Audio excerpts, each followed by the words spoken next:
In the name of Allah, the most beneficent, the most merciful. How I became Muslim.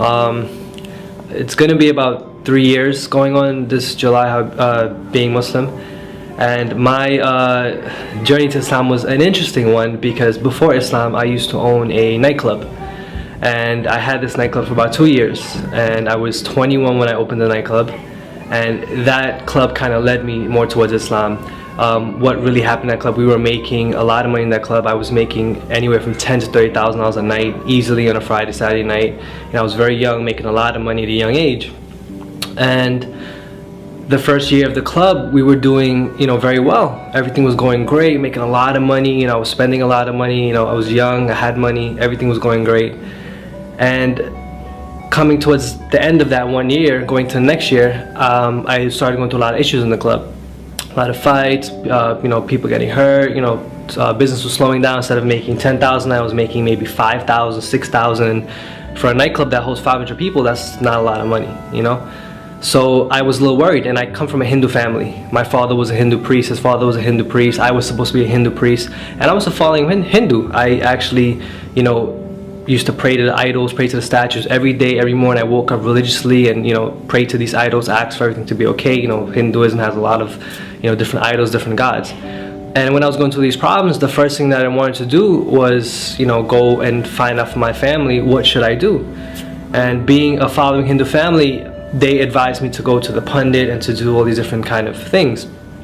One thing come from a Hindu family, these pundits, they do a lot of things that involve magic, but they don't think it's magic.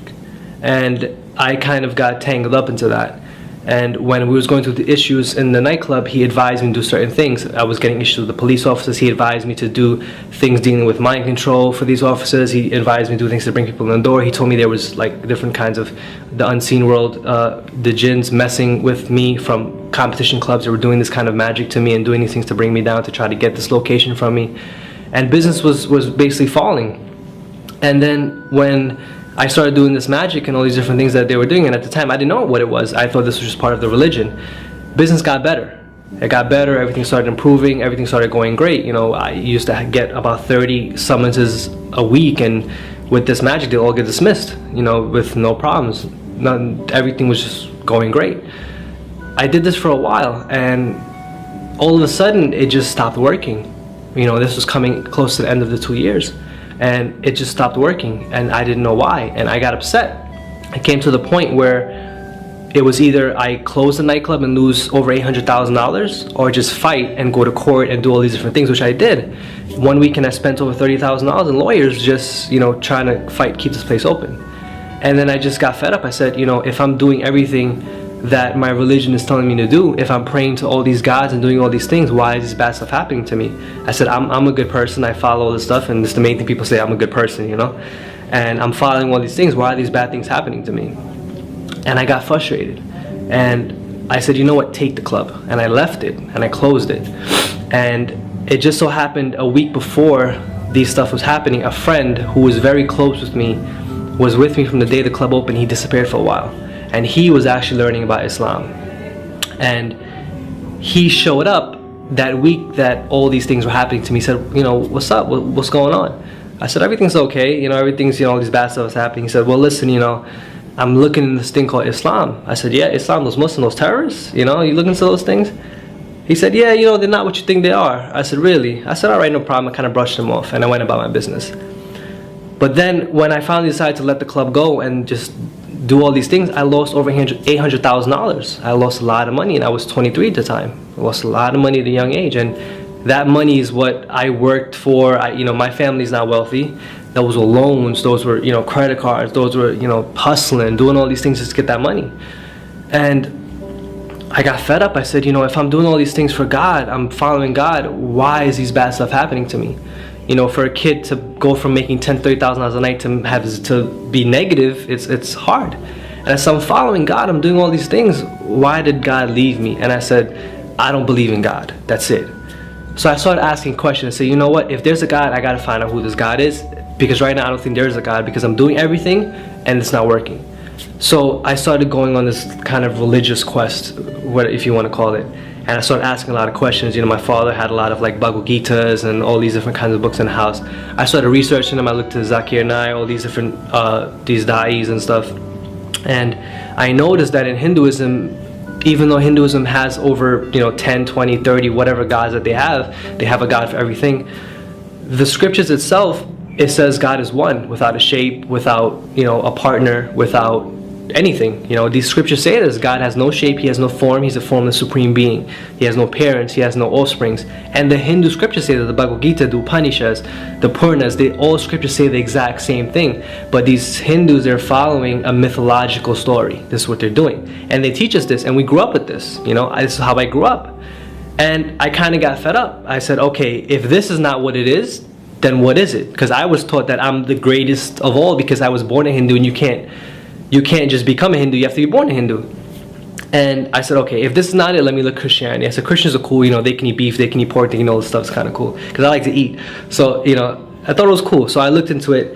But when I started reading the Bible is kind of confusing at first. There's over 500 versions, I don't know which one to read, so I just picked up another one. 500 versions of the Bible, which one do you choose? Who's right? There's nothing's really right with that. And I started reading one version of it. I think it was just the New Testimony, whatever it was, whichever version of that one there is. But when I started reading it, it was very confusing to me, and there was a lot of contradictions, because in the Bible it says, Jesus spoke to the Father, but then he is God himself, and then he was talking to all these different three people, and if he was God, then who was he talking to? He said, I am the Father, the Son. It was different, and it was a lot of contradictions in it, so I kind of got fed up.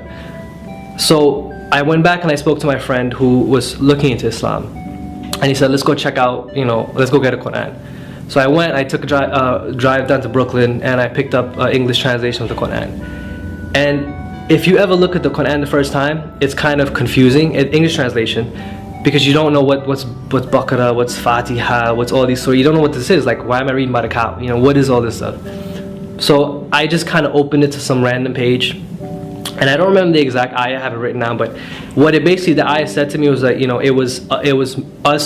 was we who pulled you from the sin in order that you may return to the straight path. If you revert to your sins, we shall revert to your punishment. We shall revert to our punishment. And I don't remember what ayah it was. I think it was Imran, but I'm not sure. But it spoke to me. It says, it is we who have pulled you from the sin in order that you may return to the straight path. If it wasn't for our favor upon you, you would have been in the same fire as them. And these are kind of like the context it said. And this is the first thing I ever read in the Quran. And it was just a random page. So I said, wow, what is this? So I started doing research. I started researching the miracles of the Quran, all these different things, and I came across something called the jinn. And then when I came across what the jinn was and these unseen creatures, and I figured out what I was doing was wrong, it intrigued me. I said, I didn't know this thing existed, because these pundits were telling me they were unseen beings, and they were dead people and spirits and all these crazy things. And when I finally learned what it was, I was like, man, that's interesting, and I can't believe I was doing that. And it talked about tying up the knots and all these different things that we were involved with. And I intrigued me, and I kind of decided to start reading more, researching more, and doing all these different things. And one day I just finally decided to take my Shahada. And it's funny, because when I took my Shahada, the day I was going to take my Shahada, for a new Muslim, it's weird, because the moment you're going to take a Shahada, all these doubts come into your mind. I told my father's, he was screaming at me, he was upset, he didn't talk to me, and I was like, should I do this? Like, I'm changing my whole life, what am I going to do? And it's all these doubts come into your mind. You don't know what you're going to do, if you're doing the right thing. And I said, let me just do it. And I did it, I did it in a different circumstance, in the incorrect circumstance, but I did it. And the time that I did it, it was like it was the best feeling I ever had. It was like the shaitan was coming to me, telling me, don't do it. I remember that night, I felt so relaxed, so free. It was like a feeling I can't even explain. And my wife also became Muslim. I was with her before that. She is going to be 2 years Muslim now, this June. And it was funny, from that club, I became Muslim. My wife, she used to work for me at the club, she became Muslim. We had one of the dancers from the club became Muslim, and my friend became Muslim. So all from that bad thing, that pinnacle of sin, cheating people, liquor, drugs, intoxicants, whatever it may be, 4 people became Muslim. And that's my story in a nutshell. You know, there's more details to it, but in a nutshell, that's basically how it happened.